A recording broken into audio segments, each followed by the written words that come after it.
Shillong Municipal Board haka tarik bnai risaw arja arpoi kala Pynkup Burom ya laispa ngut ki briew ki bajulum ya jabon jabain kum ki plastik ki tin ki bilor bar kiwei de kylleng ke nongbah Shillong. Yakni ke Pynkup Burom ka brale ringkat bar ka State Investment Program Management and Implementation Unit la pelong haka office jong ka Shillong Municipal Board.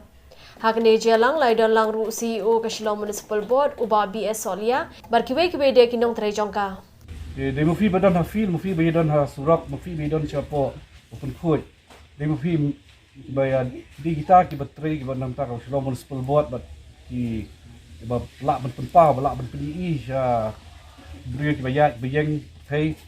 Pynkhuid Sngewbha jaka kun saudong jungi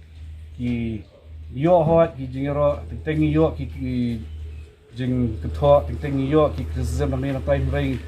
ni kita berkat ni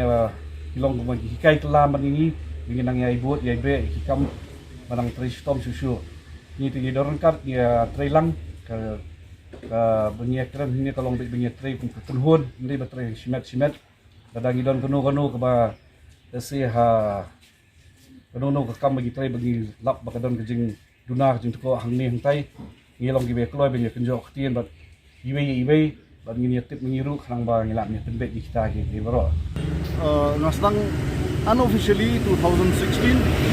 we officially bagi record but bagi register but ke municipal ke di nadu ar hajar hapra